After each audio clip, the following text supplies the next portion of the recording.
찬송한다는 것이 얼마나 큰 축복인지 모릅니다. 오늘 또 예배하는 여러분에게, 또 온라인으로 예배하는 여러분에게 하나님의 은혜가 임하기를 원합니다. 오늘 버가모 교회에 대해서 말씀을 드리겠습니다. 7교회 보낸 메시지 가운데 세 번째입니다. 한 해를 지나면서 가장 아쉬운 것이 우리가 선교 사역을 못한 것이 가장 아쉬웠습니다. 하나님 허락했으면 두 차례 정도에서 한 200명 정도 해외 사역자들을 불러다가 말씀을 훈련시키게 되면은 이게 폭발적인 역사들이 일어났을 것인데 이번에 코로나 팬데믹 때문에 이렇게 할 수가 없었습니다. 대신에 제가 이렇게 해외를 안 나간 통에 할 수 있었던 것이 뭐냐면은 우리가 성경을 좀 깊이 봤습니다. 창세기를 또 우리가 한번 훑어봤죠. 창세기를 하나님의 언약적인 관점에서 머리 교리가 공부를 했고, 그리고 또 교리 중에 교리했던 로마서를 우리가 또 공부를 했습니다. 그리고 지금 우리가 요한 계시록을 공부합니다. 이렇게 예배가 많고 말씀을 준비하면은 저는 굉장히 이게 영적인 부담이 됩니다. 준비하려면 쉽지가 않기 때문에 마치 소논문 하나 쓰는 것처럼 이 메시지를 준비합니다. 그렇지만은 제가 이렇게 차분하게 시간이 있기 때문에 이렇게 자료를 보면서 메시지를 준비하고, 그러면서도 제가 또 많이 공부를 합니다. 저는 이 소아시아 7교회를 할 때 에베소 교회를 가장 먼저이기 때문에 하고, 그 다음에 6개 교회를 2교회씩 묶어서 할 것인가, 아니면은 3교회씩 묶어서 2시간에 할 것인가, 아니면은 1시간에 6교회를 끝내버릴 것인가, 그렇게 생각했습니다. 왜냐면은 그 전에도 제가 한번 소아시아 7교회를 했는데 굳이 이렇게 7교회를 다 다룰 수가 있겠는가 했는데, 이 서문학교회를 준비하면서 우리가 빨리 한다 해서 중요한 것이 아니구나, 한 교회마다 다 주님께서 하시자는 말씀이 계시구나, 이걸 깨달았습니다. 그래서 서문학교회는 우리가 순교자 폴갑에 대해서, 순교에 대해서 우리가 생각해 봤습니다.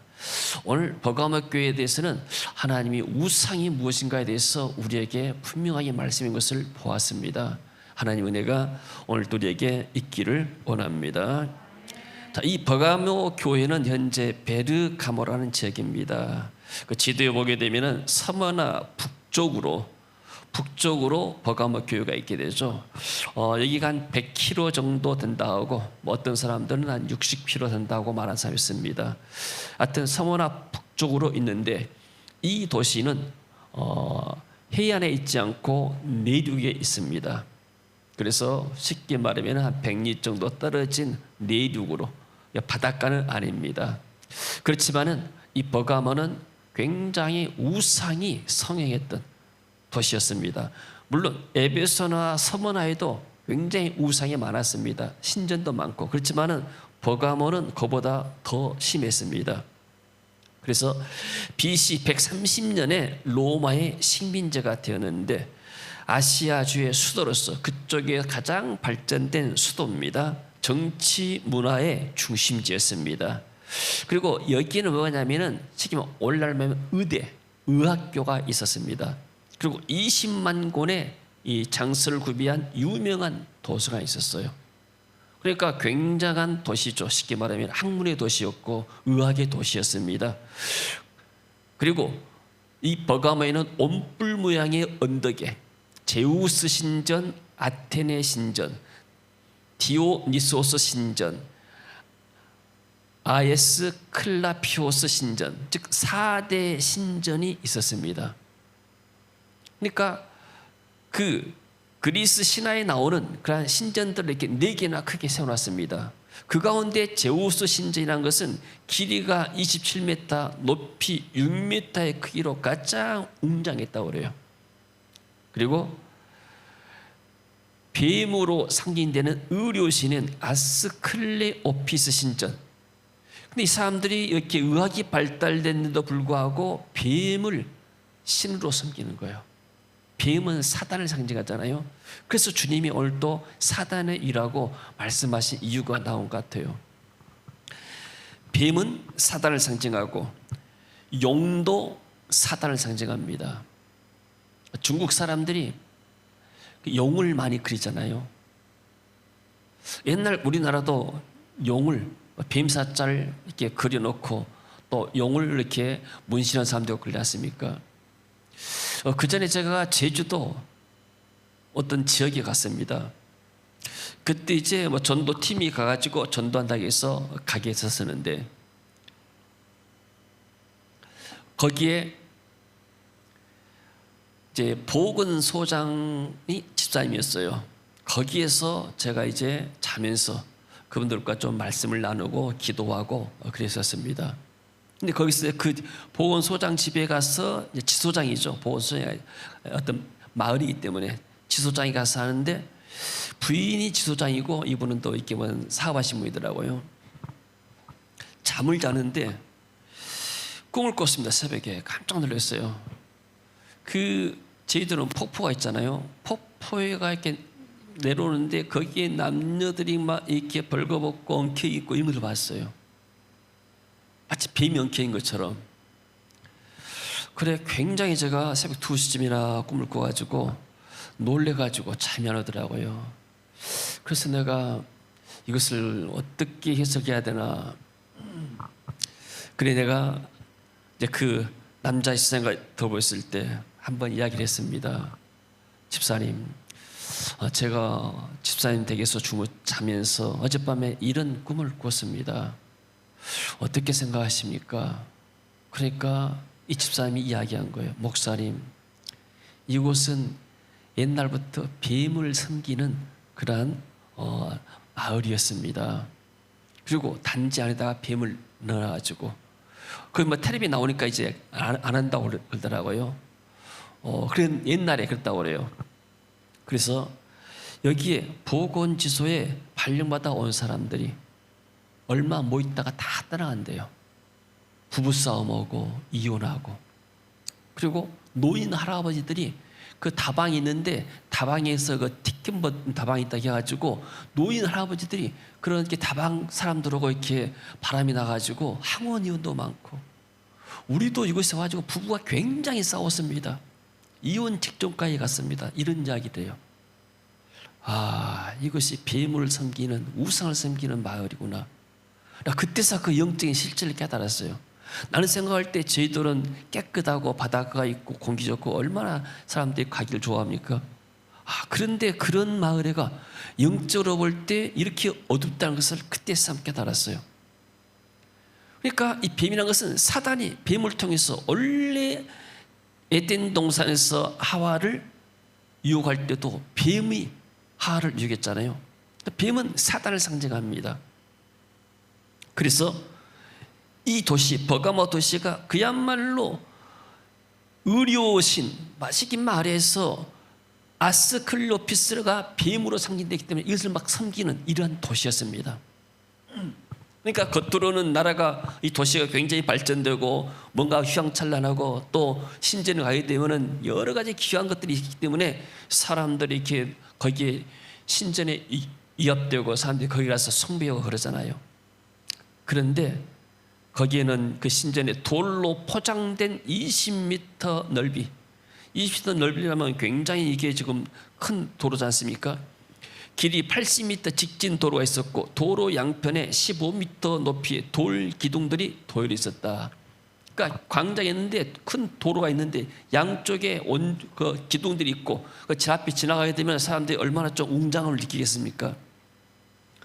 그리고 버가모이는 아우구스토스 황제, 트레안 황제, 세베루스 황제 신전 등 총 3개 황제 신전을 건립했습니다. 그래서 황제 숭배 중심지가 되었습니다.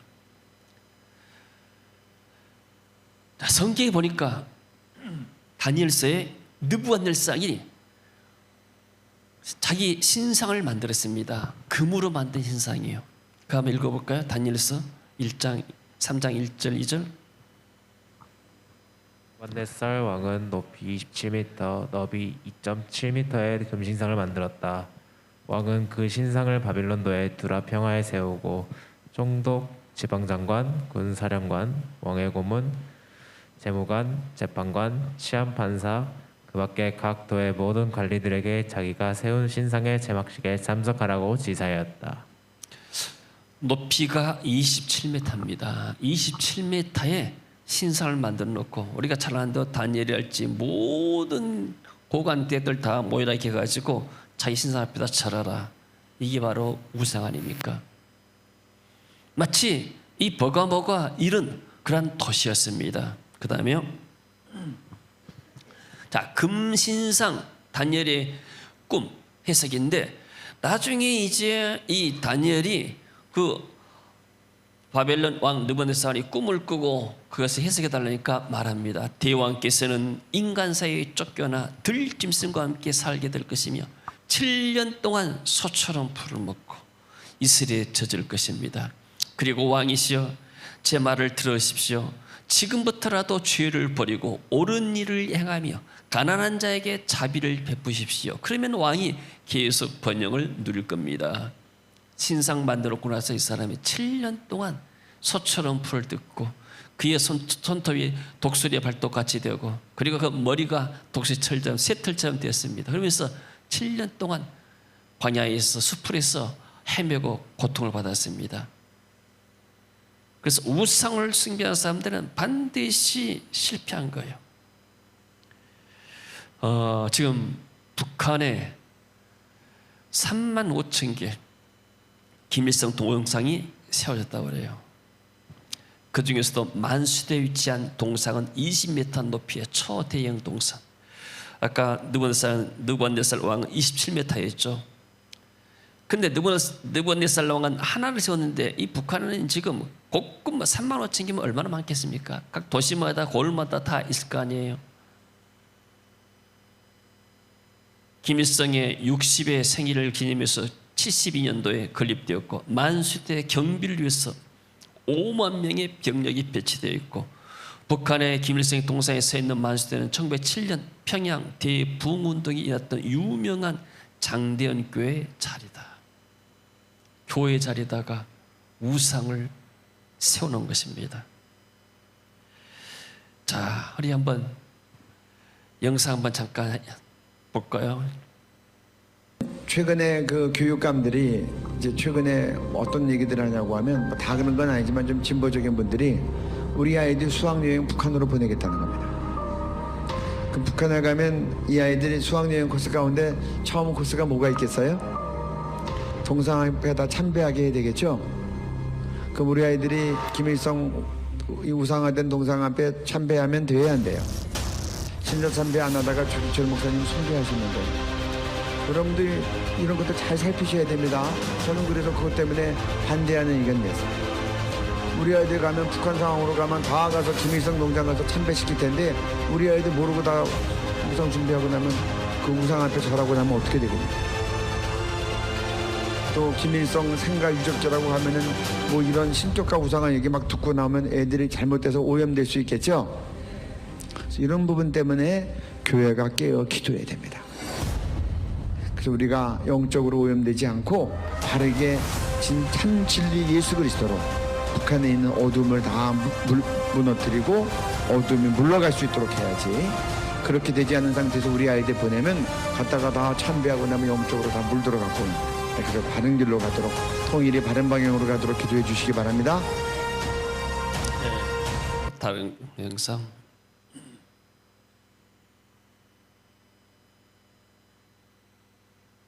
영상 따로 있죠.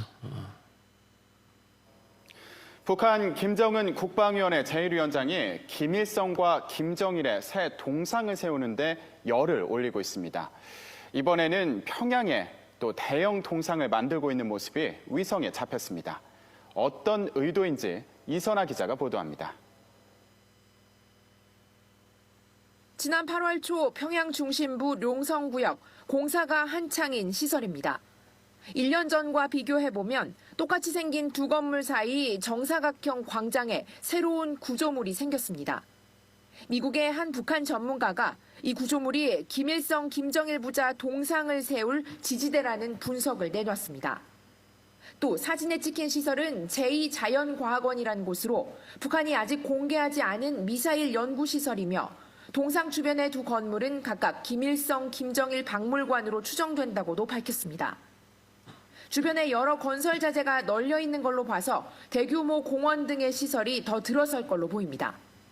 위대한 수령 김일성 대원스님과 위대한 용도자 김정일 대원스님을 우러러 전들어 정. 앞서 북한은 지난 8월 말에도 황해북도 사리원에 김일성, 김정일 동상을 세우고 대대적인 제막식을 열었습니다. 또 몇 달 전에는 김일성, 김정일 시신이 안치된 금수산 태양궁전의 흰 동상에 색을 입히기도 했습니다. 이 백두혈통을 잇는 지도자로서의 정통성이 있고 집권 5년 차를 맞이해서 자신의 통치가 매우 안정적으로 진행되고 있다는 것을 내외 과시하는 행보로 읽을 수 있겠습니다. 김 제1위원장이 선대 지도자 우상화를 통해 자기 권력까지 단단히 다지려 하는 만큼 북한 내 김일성, 김정일 동상은 계속 늘어날 거라는 전망입니다. YTN 이선아입니다. 됐습니다. 몇 년 전에 뉴스잖아요. 자, 이렇게 북한은 모든 사람들이 다 우상을 섬기는, 본의 아니지만은 본이든 타이든 간에 않으면 살 수가 없습니다. 한국에서 북한으로 다녀온 사람들이 많이 있잖아요. 북한에 초대하게 되면 사람들이 다 갑니다. 뭐 정치 지도자들, 또 뭐 종교 지도자들, 또 사회 지도자들 가지 않습니까? 가게 되면은 코스가, 첫 번째 코스가 김일성을 참배하는 코스예요. 그러니까 어떤 분들은 나는 거기 가서 고개 숙이지 않았다 이렇게 가지고 자랑 삼아서 한 분도 계시지만은, 그러니까 이것은 어떤 면에서는 모르면은 불신자들이야 뭐 가서 이게 의식이니까 하지 이렇게 하자입니다. 이건 뭐 그럴 수도 있겠지.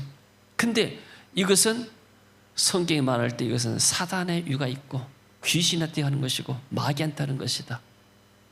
그래서 우리는 이런 메시지를 통해서 이렇게 우상이 무엇인가, 또 지금 현재 일어나고 있는 이런 것에 대해서 우리가 이렇게 알 수가 있는 것이죠.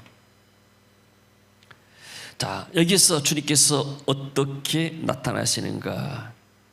12절에 보니까 좌우에 날선 검을 가시니가 이르시되, 날선 검, 검은 뭐요? 칼로서 사람을 어떤 심판하고 치는 역할을 하잖아요. 그래서 주님께서는 이러한 우상 숭배를 가장 싫어한다 그 말이죠. 제가 1938년에 이 장대원 교회가 있는 곳이 평양이잖아요. 근데 거기에서 평양에서 1938년에 일본 신사 참배가 우상 숭배가 아니고 국가의식이다, 이러한 결정을 대한예수교 장로교에서 했습니다. 그 판결 내용을 한번 제가 해볼게요. 우리는 신사는 종교가 아니요 기독교의 교리에 위반되지 않는 본의를 이해하고 신사참배가 애국적 국가의심을 자각한다. 그러므로 이에 신사참배를 설선 장려하고 나아가 국민 정신동원에 참가하여 비상시국하에 있어서 총후 한국 시민으로서 적성을 다하기로 기한다. 이게 총회장 홍택기 목사가 이렇게 결정해서 발표한 거야. 1938년에. 그리고 해방이 됐죠. 7년 후에 1945년에 해방이 되는데, 그 신사참배를 결정했던 평양은 지금 70년 동안 공산주의 지하에서 이렇게 고통을 받고 지금도 우상 가운데 빠져 있는 거예요. 이게 한국교회 하나 앞에 큰 죄악이죠. 그래서 지금도 북한은 교회가 북한에 2,500개가 있었대요. 해방되기 전에는, 유교나기 전에는. 근데 그 교회들이 전부 다 공산당이 딱 교회를 없애버렸습니다. 그리고 지금 사람들 전부 다 우상을 작업하면서 돈을 갖다가 이렇게 헛반지다가 쓰고 나서 뭔 주민들이 잘 살겠습니까?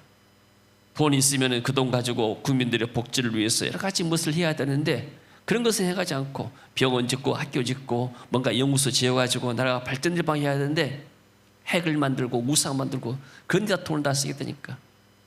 그러면서 자기들은 가장 세상에서 좋은 차, 집에서 별것 다 왕처럼 누리면서, 여러분들 그 최고의 지도자들이 누린 것이 그 나라의 경제 부의 척도가 아니에요.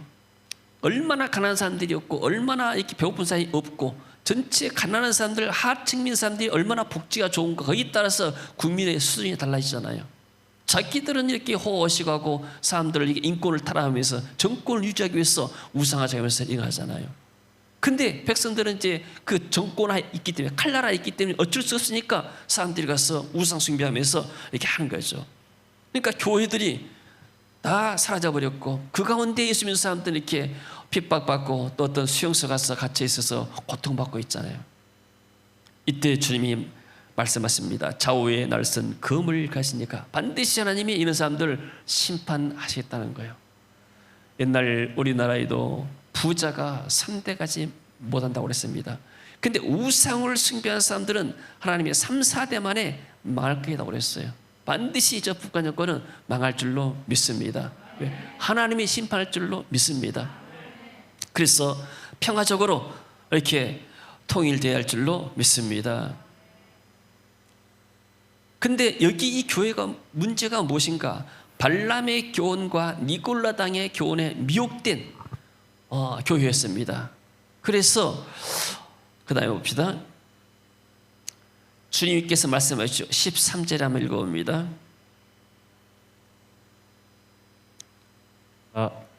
어디에 사는 것을 내가 아노니 거기는 사탄의 권자가 있는 데라. 자, 13절에 보니까 나는 내 어디가 어디서 사는 것을 내가 안다. 주님께서 말씀해 주죠. 거기는 사탄의 권자, 마귀의 자리가 있는 곳이다. 쉽게 말하면 신전 앞에 모든 신전은 마귀가 지금 자리를 틀고 있는 것이에요. 마치 뱀이 꽈리를 틀고 있는 것처럼 그 우상이 전부 다 아니 볼 때는 전부 다 마귀들이, 영적으로 볼 때는 마귀들이 그 앞에 앉아서 사람들의 경배를 받고 제물을 받고 막 그런 거잖아요. 제우스, 아테네, 디오니소스, 특히 뱀을 상징하는 아에스클라피오스를 섬겼다. 주님께서는 이러한 신전들이 사단이 자리 잡고 앉아있는 자리라고 말씀하신다. 버가모는 뱀신과 황제를 숭배한 온갖 우상 숭배가 창궐했던 지역이 버가모입니다. 그러나 도시는 발전됐어요. 내 충성된 증인 안디바가 너희 가운데 곧 사단이 있는 곳에서 죽임을 당할 때에도 나를 믿는 믿음을 저버리지 아니하였도다. 근데 이런 교회에서도 이 안디바에 대해서는 정확한 자료가 없습니다.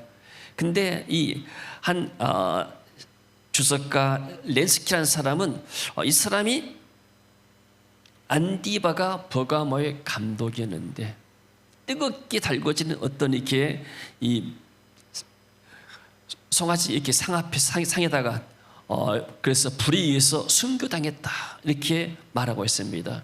그러니까 이런 지역에서도 복음을 위해서 순교한 사람이 있는 것, 주님이 이것을 굉장히 귀하게 여기신 것이죠. 할렐루야.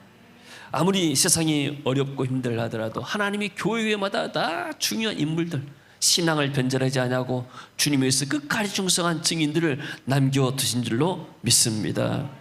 할렐루야.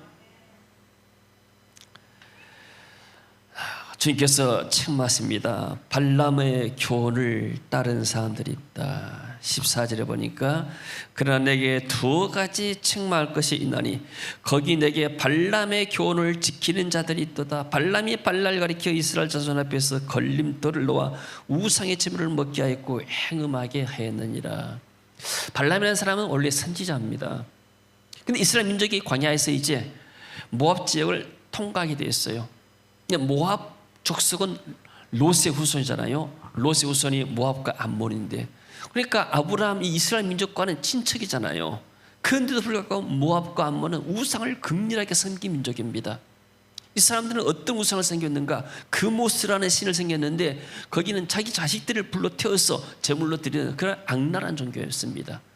그러니까 이 사람들이 벌써 그런 종교 실행한 나가서 얼마나 사람들이 악하겠습니까?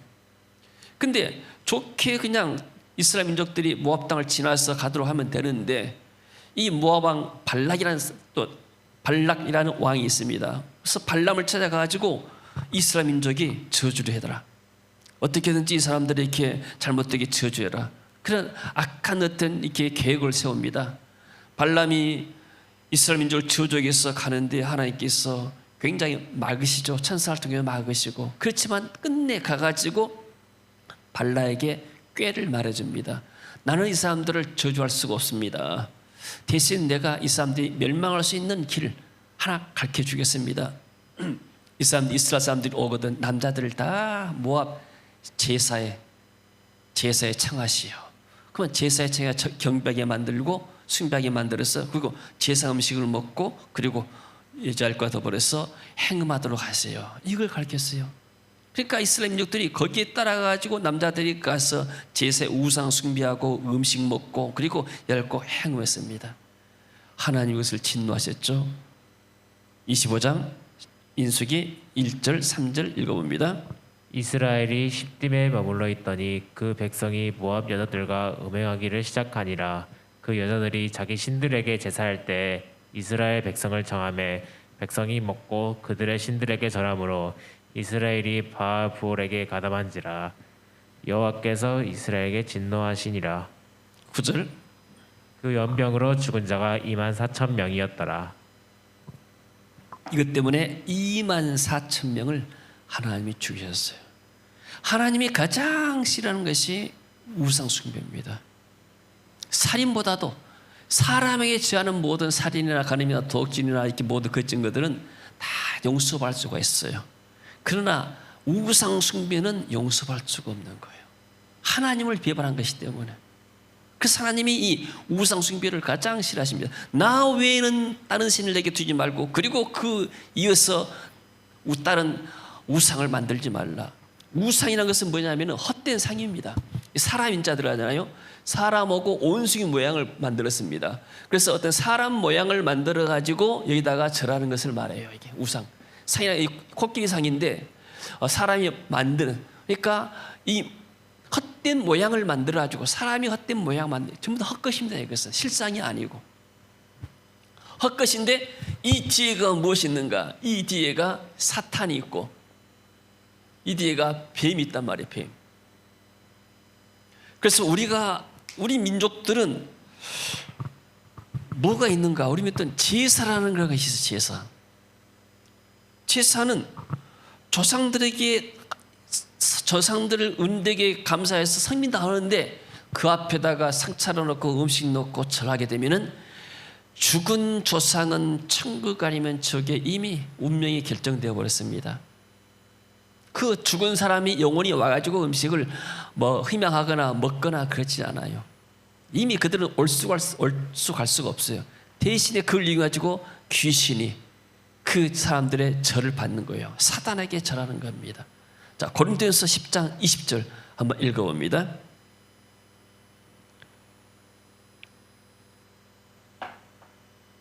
무릇 이방인이 제사하는 것은 귀신에게 하는 것이요 하나님께 제사하는 것이 아니니 나는 너희가 귀신과 교제하는 자가 되기를 원하지 아니하노라. 너희가 주의 잔과 귀신의 잔을 겸하여 마시지 못하고 주의 식탁과 귀신의 식탁에 겸하여 참여하지 못하리라. 대부분 이렇게 제사하거나 우상을 섬기게 되면 제물을 갖다 놓잖아요.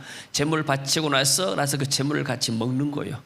그러면은 우상한테 바쳤던 제물을 먹이면 귀신과 교제하게 되는 거예요. 같이 귀신과 먹고 마시는 거예요. 돼요.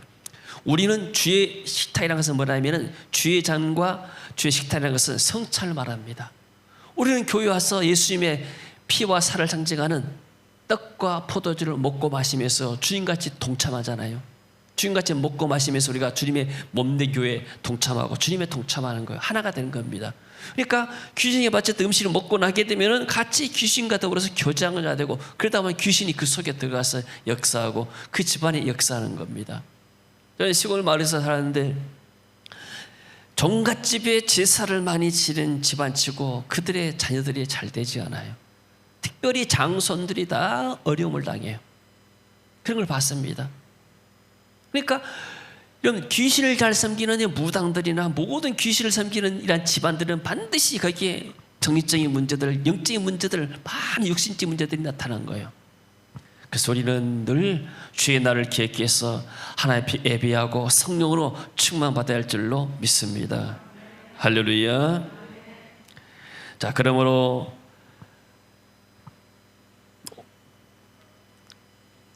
넘겨보세요. 그래서 자, 이와 같이 내게도 니골라 당의 교훈을 지키는 자들이 있도다. 니골라 당과 발람은 어떤 관계가 있는가? 니골라 당에 대해서도 정확한 자료는 없습니다. 근데 추정할 수 있는 것은 히브리 발람이라는 단어와 헬라 니콜라우스라는 것은 백성을 삼키다라는 뜻의 같은 동의어입니다. 그러니까 히브리어는 발람, 헬라어는 니골라 이렇게 해석한 것이 합당하리라 생각이 되죠. 그래서 발람과 같이 똑같은 교훈을 지키는 자들, 이 뭐예요? 교회 안에서 너희들 이렇게 제우스 신에 가서 절하고 같이 음식 먹고 그리고 그 신전에 있는 여자 사제들과 같이 행음해도 괜찮하다. 이것을 교회가 허용한 거예요. 그러다가 혼합주의란 말이에요. 혼합주의. 이스라엘 민족이 가나안 땅에 들어왔습니다. 하나님 다 섬겨요. 근데 바알도 섬겨요. 바알은 어떻게다가 바알 왜 생기는가? 바알은 풍요의 신이다. 너희들이 지금 저쪽 너희들이 히브리 민족인데 강 건너온 사람들인데 너희들이 애굽을 섬기고 너희들을 하나님 섬겨라. 그러나 이 가나안 지역은 원래 이 바알이라는 사람이 주장이기 때문에 너희들이 가나안 땅에 잘 되려면은 바알을 섬겨야 된다. 그래서 사람들이 거기에 미혹된 거예요. 자, 우리가 교회 다니면서도 그러잖아요. 너희들이 교회 다니면서 하나님 섬기지만은 세상도 너희들 몰라서는 안 된다. 세상의 것을 교회에다 접목시켜 버리는 거. 그러니까 복음에다가 세상적인 어떤 모든 걸 철학이랄지 세상적인 어떤 문화랄지 것들을 접목시켜 버리는 거. 이런 것들이죠. 물론 좋은 점도 있지만은 그러나 어떤 면에서 복음의 본질을 훼손한 것도 있는 것이죠. 요즘 트롯이 인기 모양이에요. 경쟁하고. 사람들이 트롯에 정신 빠져가지고 이렇게 고통을 잊고 있다 그러는데 코로나 시대 때 위로가 된 모양이에요. 근데 옛날에 그거 뽕짜이다 뽕짜. 근데 지금 뽕짜 가수가 있어. 어떤 목사님이 뽕짝을 하면서 이렇게 찬양을 받습니다. 물론 세상 문화를 가지고 와서 이렇게 하는 것도 좋은데 그것도 100% 나쁘다고 말할 수 없는데 자칫 잘못되면 이것이 복음의 본질을 흐려볼 수가 있는 거예요. 세상 문화와 저번다 다 좋은 것은 아니에요. 교회는 교회고 복음은 복음이고 그래서 진리는 다른 것과 타협할 수 없죠. 문화는 우리가 이렇게 수용할 것 있고 수용할 수 없는 것이 있지만은 근데 로마 캐토릭은 뭐 했는가? 로마 캐토릭은 천주교인데 이 사람들 교회 안에 우상을 허용했어요. 그 로마 캐토릭도 나눠졌습니다. 동방정교, 동방교회, 서방교회. 그래서 이 서방교회에서는 우상을 허용을 한 거예요. 교회 안에다가 우상 숭배해라. 쉽게 말하면 마리아상 갖다 놓고 성자 유명한 성자들 이렇게 사진 놓고 딱 절하고 경배하고 기도해라 허용한 거예요. 그러니까 우상이 교회 안에 들어온 겁니다. 그래서 하나님이 천주교를 심판하시고 개혁교회, 프로테스탄트 교회들을 세운 줄로 믿습니다. 교회가 우상이나 세상과 타협할 때 이것은 영적인 간음이죠. 그래서 발람, 우상 숭배를 가리켰던 이 발람은 결국 하나님이 진노의 칼을 받아가지고 버가바에 나타났던 자유의 날선 검 가진 주님에 의해서 이렇게 심판당하죠. 민수기 31장 8절 말씀. 그 죽인 자 외에 미디안의 5 왕을 죽였으니 또 부올의 아들 발람을 칼로 죽였더라. 하나님이 진노해가지고 미디안 왕들을 죽이고 결국 그 가르쳤던 부올의 아들 발람 선지자도 칼에 맞아 죽는 거예요. 하나님이 심판한 거예요. 하나님이 가장 싫어한 것이 우상 숭배입니다. 그래서 우리는 세상 살아가면서 우상 숭배가 여러 가지 미혹들이 있습니다. 어떤 사람들 회사 다니고 나면은 차 산다 하게 되면 그 앞에다가 돼지 머리 갖다 놓고 돈 찔리면서 절하고 그러잖아요. 그럼 당신도 허락하게 되면은 사람 미혹될 수 있잖아요. 회사 이렇게 개업하고 할 때 사람들이 또 이렇게 고사를 된다고 하잖아요. 이게 세상 문화입니다. 우리가 그런 데 미혹되게 되면은 회사 사무소 소장이 하는데 내가 할 수도 없는 것이고 그러다가 하게 되면 나도 모르게 우상에 빠지는 겁니다. 또 뭐 산에 가서 절하는 사람도 있잖아요. 여러분 산에 가서 절하게 되면은 이게 한번 절하는데 무슨 뭐가 있냐? 근데 그게 영적으로 그때는 영적으로 그 마귀에게 잡히는 겁니다. 그래서 우리는 이런 것들을 벽에 귀해가지고 우리의 신앙을 지켜야 할 줄로 믿습니다. 할렐루야. 주님 사랑해요.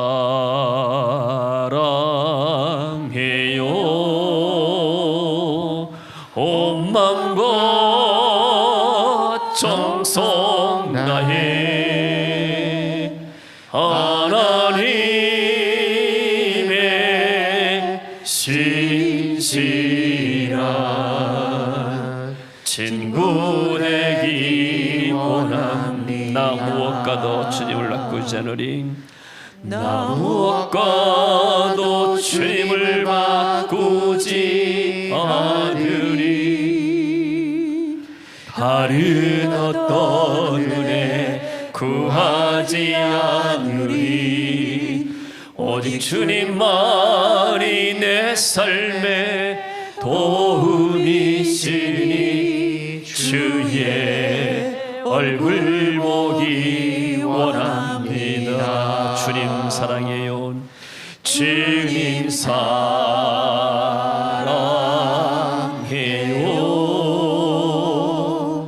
온 마음과 정성 다해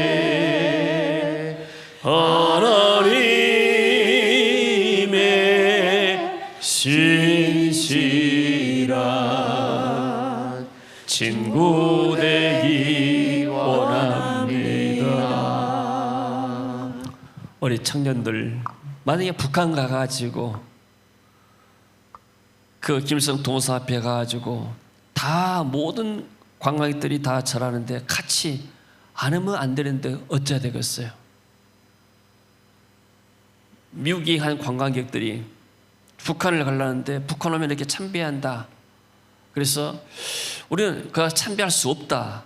그래가지고 참배할 수 없으면 관광이 안 된다 해서 관광을 취소했다는 그런 이야기였습니다. 그러니까 우리가 관광 가더라도 어디서 뭐 하는지 그 일정을 보고 이런 우상 숭배 자료를 하게 되면 우리는 그것을 당연하게 피해야 되죠. 그래서 이런 데 붙잡히게 되면 나중에 여러 가지 문제가 생깁니다. 영적인 문제가 오게 되면 나중에 정신적인 육적인 문제가 와버려요. 성경 그러잖아요. 내 영혼이 잘된 같이 내가 범사에 잘되고 강건하기를 내가 간구한다. 할렐루야. 우리가 영적으로 강건하고 영적으로 힘이 있어야 정신적으로도 건강하고 육신적으로도 문제없이 우리가 살아갈 수가 있습니다. 근데 영적으로 우리가 혼합되어 버리게 되면은 사단이 내 삶 속에 정신적으로 그리고 육체적으로 모든 경제적으로 사단이 주장해 버리죠. 사단이 온 것에는 반드시 도둑질하고 죽어 멸망시키는 일밖에 없는 겁니다. 그래서 영적으로 충만해서 승리하기를 주 이름으로 승리합니다. 그래서 하나님께서 로마 가톨릭을 심판하시고 개혁교회를 세우시고 프로테스탄트란 말은 뭐예요? 항가단 말이에요. 저항하다. 이 우상 숭배 저항에서 새로운 개혁교회가 나왔습니다. 근데 개혁교회가 나왔는데 개혁교회도 또 성령의 불길이 사라지고 나게 되면 나중에 또 세속화되어 가잖아요. 그러니까 교회는 항상 개혁되고 개혁되어야 될 줄로 믿습니다. 자, 그 다음에 봅시다. 주님의 약속입니다. 17절을 보게 될까? 자, 근데 16절에 보니까 그러므로 회개하라. 그러지 않으면 내가 가서 속히 가서 내 입에 검으로 그들과 싸우리라. 그래서 교회 안에 이런 일이 있고 나게 되면은 교회 자체에 쓴 것들을 해결해야 되는데 교회가 이것을 하지 못하게 되면은 주님이 직접 이제 나서서 심판하셨다고 말씀하고 있습니다. 우리가 예수님 믿고 나서 집안에 제사만 없는 것도 굉장히 영적으로 축복입니다. 그러니까 이제 이렇게 예수 믿지 않는 집에 십 오게 되면은 이런 제사 문제가 걸리잖아요. 굉장히 힘이 듭니다. 그런 것들을 이겨내야 돼요, 믿음으로. 그렇지 않고 나면은 나중에는 내 신앙도 사라져 버려요. 믿음이라는 것은 한 번 내가 믿음 가졌다 해서 그것이 끝까지 계속 성장한 게 아니에요. 계속해서 쉽게 말하면 믿음이 성장해서 말씀을 먹고 영적으로 성장해야 되는데 그러지 못하면 영적으로 나중에 가물가물해지는 겁니다. 이 우상인지 세속인지 뭔지 거기에 이렇게 헷갈리게 된 것이죠. 자, 감추었던 만나를 주겠다. 이 만나는 이스라엘 민족들이 40년 동안 광야에서 먹었던 생명의 양식이었습니다. 이 만나는 예수 그리스도를 상징하고 또 영생을 상징하게 되죠. 그래서 새 하늘과 새 땅에서 참된 만나 대신 주님께서 영생을 주겠다는 것을 약속의 말씀으로 주신 것이죠. 새 이름을 기록한 흰 돌을 주겠다. 이 항상 새 하늘, 새 땅, 새란 말은 뭐냐면 천국의 그 의미를 상징합니다. 그리고 흰 돌은 고대 운동 경기, 마치 뭐 올림픽 하고 나면 우승한 사람이 멸류관하는 것처럼 흰 돌을다가 쉽게 말해서 요즘 이렇게 패에다가 우승 그 컵에다가 이름을 쓰는 것처럼 흰 돌에다가 이름을 써가지고 줬던 것 같아요. 그래서 이것은 환난과 핍박을 이겨내고 죽음의 이유 앞에서도 끝까지 믿음을 지키는 자에게 승리자에게 주는 선물이다 이렇게 보고 있습니다. 그래서 우리가 세상에서 모든 환난을 이기고 핍박을 이기고 우상숭배에 우리가 빠지지 않고 승리하게 되면 하나님 우리에게 영원한 새 이름을 줄 줄로 믿습니다. 흰 돌을 준다고 약속했습니다. 할렐루야. 그리고 근데 그 이름은 뭐냐면은 알삼이었다고 그랬습니다. 귀 있는 자는 성령이 교회들에게 하시는 말씀을 들을지어다. 이기는 자에게는 내가 그에게 감추었던 만나를 주고 또 흰 돌을 줄 텐데 그 돌 위에 새 이름을 기록한 것이 있나니 받는 자밖에는 그 이름을 알 사람이 없다. 자, 구원은 우리가 누가 받았는지 알 수가 없습니다. 천국 가서 내가 구원받고 구원받은 사람만이 구원받은 것을 알 수 있죠. 그래서 어떤 것은 어떤 비밀이죠. 그 하나님의 약속의 흰 돌을 받은 사람만이 그것을 알 것이다. 구원은 개인적인 바이라는 뜻입니다. 자, 세상 사람들은 우상을 섬기면서 그 잔치의 제물을 먹습니다. 그러나 우리 성도들은 우상의 숭배에 빠지지 않습니다. 물론 제사 음식을 먹어도 되느냐 안 되느냐 그건 이게 다른 차원입니다. 어떤 사람 내가 그 제사를 안 드렸는데 이웃 사람이 제사 음식을 가져왔어요. 그러면은 굳이 그것을 이거 제사 지낸 음식이냐 물을 필요가 없이 그냥 감사하고 기도하고 먹으면 되는 겁니다. 왜요? 모든 음식은 다 하나님이 주신 것이긴데 기도하면은 기도를 통해서 거룩해지고 먹으면 양식이 되는 겁니다. 근데 이것이 또 이렇게 우상에 바쳐진 이렇게 음식이다 하게 되면은 우리가 좀 먹는 것을 한번 생각해 볼 필요가 있습니다. 왜냐하면 내가 먹어도 상관없이 하고 나서 먹어도 괜찮습니다. 그러나 가져온 사람이 생각할 때 이 사람이 귀신이 바쳐진 음식도 먹는구나.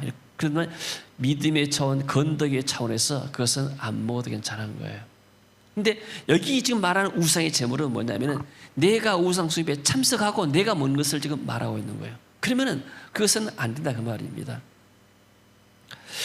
제가 처음에 예수를 믿고 나서 우리 집안에서 처음으로 예수를 믿었습니다. 근데 저희 그때 이제 할아버지가 돌아가셨어요. 그때 예수 믿고 난 지 제가 뭐 한 1년이나 1년 됐는가 모르겠습니다. 그때 돌아가시는데 아마 1년도 안 됐는가 모르겠습니다. 근데 이제 옛날에 이렇게 출산하기 전에 발인하기 전날은 그 집에서 상해를 이렇게 놀린다고 그래요. 예비로 저녁마다 초경, 중경, 상계 3번인가 이렇게 상해를 놀리는데 그러면 그때마다 사람들이 가서 앞에 절을 하는 거예요. 사람들 다 와가지고 이제 이렇게 상복 입은 사람들 다 절하는데 나는 이제 장손이잖아요. 근데 하나 그때 예수 믿기 때문에 또 내가 이제 그때 이게 청년이지만은 그래도 전부 다 집안 어른들이기 때문에 나도 거기에 가서 이 절을 해야 할 그런 상황이 되더라고요. 그래서 내가 방에 있었어요. 안 나갔습니다. 그러니까 어떤 사람이 그러더라고요. 그냥 저 조카는 그냥 빼주자고 그냥 교회 다니까 빼주자고. 그래가지고 제가 이렇게 안 나간 기억이 납니다. 그리고 저희 할머니 돌아가셨을 때는 제가 목사였습니다. 대선교회 부목사였는데 할머니 돌아가셔서 이제 우리 대선교회 가서 다 했죠. 그리고 그 할머니 그 모든 장례를 교회에서 가서 다 해줬습니다. 제가 손자 가서 다 한 거예요 이게. 그때는 아무 별로 문제가 없었습니다. 그러나 할아버지는 먼저 돌아왔기 때문에 그때는 내가 예수 믿고 한 1년도 안 됐기 때문에 어떻게 내가 영향력을 발휘할 수 있는 처지가 못 됐어요. 내가 좀 신앙이 있었다면은 우리 할아버지도 이렇게 영접시키고 그리고 나서 어떻게 기독교 자원을 했으면은 굉장히 좋으리라고 생각이 됐습니다. 제가 한 가지 말씀 또 할 수 있는 것은 장래한 것이 굉장히 중요합니다. 저희 이제 사촌 형이 있는데 그 작은아버지, 작은어머니 계시는데 그 작은어머니가 서울에서 위암이 걸리셨어요. 그래 그 사촌 형이 나한테 전화를 했습니다.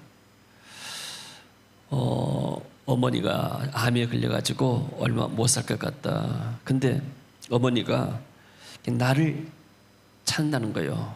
큰집 조카가 교회를 다니는데 이렇게 한번 왔으면 좋겠다고.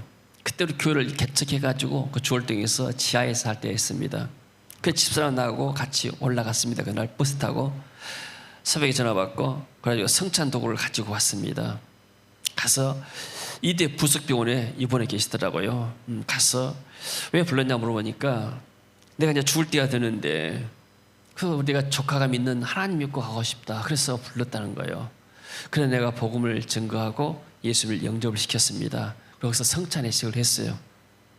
그리고 나서 이제 기도해주고 또 그 사촌 형 그 내외도 같이 영접을 하고 그렇게 했습니다.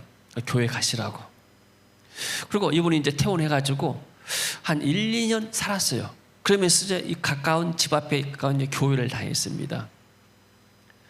다니다가 이제 돌아갈 때가 됐는데 한 1, 2년 이렇게 다니고 그걸 통해서 이제 자녀들이 이게 좀 교회를 다녔습니다.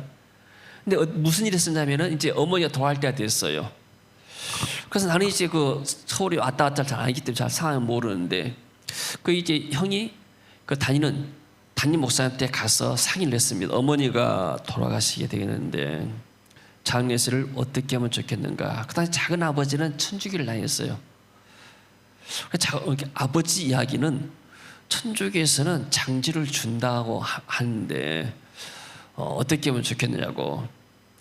천주교식으로 해야 되겠는가 아니면 목사님께서 기독교식으로 해야 되겠는가. 그래서 그 목사님이 그랬대요. 우리 교단은 아니에요. 다른 교단입니다. 그러면은 그 아버지 말씀을 따르세요. 천주교식으로. 그것도 효도입니다. 그랬다는 거예요. 나는 이제 돌아가셨단 말 듣고 그것도 모르고 이대 부석병원에 장례장에 갔습니다. 가니까 어떤 사람들이 와가지고 이렇게 그 교회에서 와서 뭐 하는데 마치 이렇게 중들 연부는 것처럼 이렇게 사람들이 천주교 사람들 와서 뭐 하고 있더라고요. 그리고 가요. 깜짝 놀랐습니다. 아니 형님 지금 뭐 하고 있습니까? 동생 미안하네. 사실 이렇게 목사님 상의했더니 목사님이 천주교 싫어하고 천주교 싫어하고 나면은 이렇게 묘지를 준다고 해서 그렇게 아버지한테 효단 주고 했다는 거예요. 내가 깜짝 놀랐습니다. 이미 다 결정돼서 어떨 수 없는 것이죠. 그 다음날 이제 천주교식으로 하는 발인 예배에 참석했습니다. 그 예배당 가다가 이제 그 관을 운구하고 예배당 안에서 신부들 나와 모은 사람들 이렇게 해서 뭐 연기 뿌리고 뭐 하고 다 하더라고요. 근데 하는 것이 꼭 절간에서 하는 것 비슷해요. 야, 이게 절간하고 비슷하다. 그리고 이제 장지까지 가서 이렇게 앉아 하는 것 보고 내려왔습니다. 그때 우리 오영걸 선생님 같이 갔다가 같이 내려왔어요. 내 마음이 별로 안 좋았습니다. 그리고 이제 몇 달 있어가지고 제가 또 서울에 갈 일이 있어가지고 그 집에 한번 들렸습니다. 들렸는데 들리기 전에 그 형이 나한테 왔어요. 내가 누나 집에 있다니까 부부가 와가지고 내가 굉장히 불안하다. 뭐가 불안합니까? 그러니까 그 천주교에서 와서 이제 어머니 돌아가셨기 때문에 죽은 사람들이 좋은 데 가기 위해서 그 어머니 뭐 옷 저고리 치마 이렇게 거기다 걸어놓고 그 앞에다 상 차려놓고 거기다 이렇게 연보도 하고 기도도 해달라는 거예요.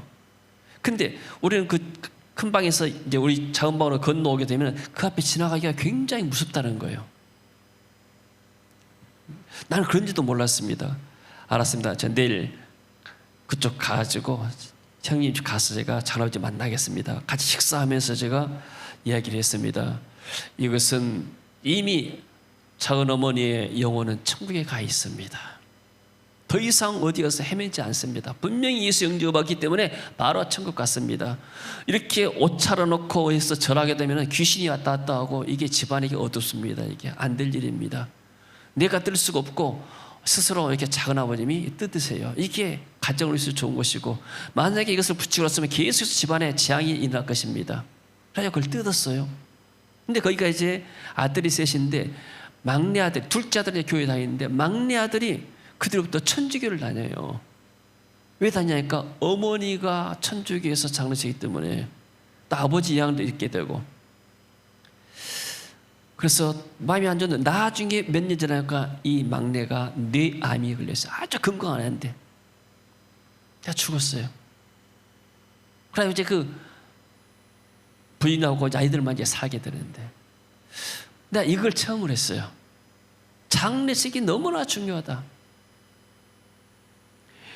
우리가 기독교식으로 가서 예배 드리고 찬송하였다면 마귀들이 집안에 있는 마귀들이 다 떠나버리는 거예요. 근데 이렇게 우상식으로 하게 되면은 귀신들이 와서 똑같이 하는 거예요. 불신자하는 것과 똑같은 것입니다. 영적인 것입니다. 그래서 나이 드신 분들은 내가 축권하게 되면 자기들이 불신자를 하더라도 꼭 목사님 모시다가 교회식으로 해라. 이게 자기들에게 영적으로 좋은 것이고 자손들이 복받는 길인 줄로 믿습니다. 그 장례식을 통해서 자기들이 돌아왔잖아요. 근데 어떤 자녀는 천주교에서 했기 때문에 천주교로 가지고 나중에 삶이 험한 것을 봤습니다. 여러분, 영적으로 뭐 천주교가 큰 집이다, 큰 집인지 작은 집인지 모르겠습니다. 예배당이 크니까 큰 집인지 모르겠지만은 영적으로 볼 때는 여기는 우상을 허용한 거예요. 천주교의 성경에 제2계명 우상을 섬기라, 이 계명이 없어요. 한번 천주교 성경 한번 봐보세요. 우상을 숨기기 때문에. 자, 성경 봅니다. 출애굽기 20장 3절을 봅니다. 3절 같이 읽습니다. 너는 나 외에는 다른 신들을 내게 두지 말라. 하나님이 첫 번째로 하신 말씀이 다른 신을 섬기지 말라. 이게 가장 중요한 겁니다. 10가지 계명 중에 있지만 어떤 것이 가장 중요할까요? 첫 번째 계명이 중요하고 두 번째 계명이 더 중요한 거예요. 너를 위하여 새긴 우상, 헛된 것. 우상이라는 말이 허수아비야. 허수아비. 허수아비를 섬기지 말아라. 또 위로 있는 것이나 땅 아래로 있는 어떤 형상도 만들지 말고 그때에 절하지 말고 그것들을 섬기지 말아라. 나 내 하나님 여호와는 질투하는 하나님 즉 나를 미워하는 자의 죄를 갑대 아비로부터 아들에게로 3, 4대까지 이르게 하거니와. 여러분 3, 4대 만에 망한단 말이에요. 종갓집이 우상을 많이 섬기니까 다 3, 4대 만에 망하는 거예요. 나를 사랑하고 같이 하겠습니다. 나를 사랑하고 내 계명을 지키는 자에게는 천대까지 은혜를 베푸느니라. 할렐루야. 아멘. 그래서 우리는 요한계시록을 보면서 다시 한번 우상이 무엇인가, 얼마나 헛된 것인가. 우상은 사단의 육아인 것이다. 마귀가 거기서 우상을 받고 있고 제사를 받고 있는 것이다. 그리고 사람들 멸망길로 가고 있는 것이고 모든 사람들 다 지옥길로 끌고 가는 것이 이 마귀 하는 일입니다. 이런 말씀을 통해서 우리가 우상에서 벗어나서 지금도 우상에 빠져서 헤매고 있는 많은 사람들에게 이 복음으로서 그들에게 자유를 주기를 바랍니다. 우리 할머니가 우상을 많이 섬겼어요. 귀신을 많이 섬기고. 그러더니 할머니가 결론이 뭐니까 내가 그렇게 조상들 귀신들을 많이 섬겼는데 이것들이 해준 것이 하나도 없더라는 거예요. 다 집안만 말아먹고 망하게 되고. 내가 교회 다닌다니까 가장 먼저 우리 집에서 할머니가 교회 나왔어요. 이분은 영적으로 알아요. 글을 모릅니다. 우리 할머니는 날짜를 볼 수 없고 달력을 못 보는데 제삿날 되게 되면 딱 알아요. 그 전날 귀신이 가르치는 모양이에요. 날짜를 어떻게 한가 모르겠어요. 우리 할머니는 글자를 몰라요. 그런데도 불구하고 제삿날 정확히 기억합니다. 근데 그 할머니가 제일 먼저 교회 나갔어요. 그래가지고 90세 넘도록 사시다가 대성교회에서 장수상도 받고 막 그랬었는데 이분이 신실하게 섬기면서 마지막 갈 때까지.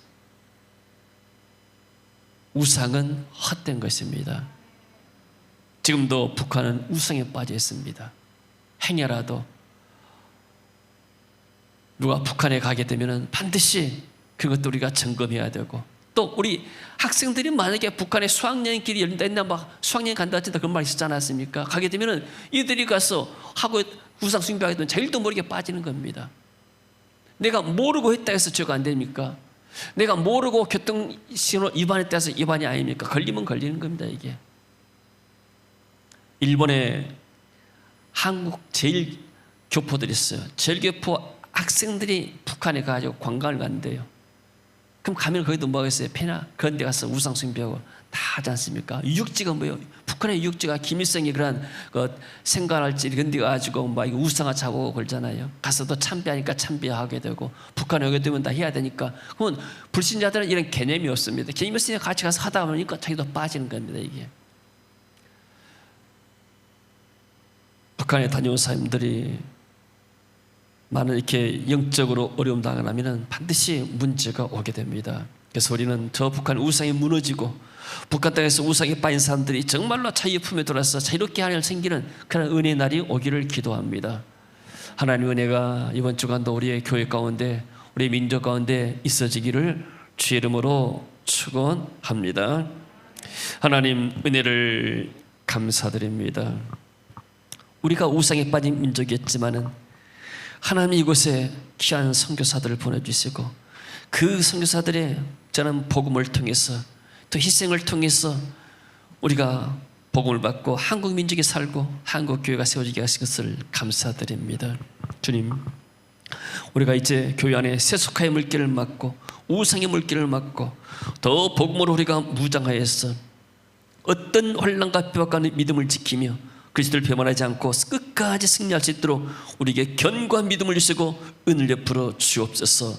세상과 타협하지 않고 늘 주의 나를 누가 구별하여 하나님께 드리게 하시고, 늘 예배에 승리하게 하시고, 기도에 승리하며 말씀에 승리하며 우리가 복음 증거하는 삶을 살도록 주님 은혜 입히어 주옵소서. 주 예수 그리스도 이름으로 기도합니다. 아멘. 우리 다 같이 일어나서 찬송한 다음에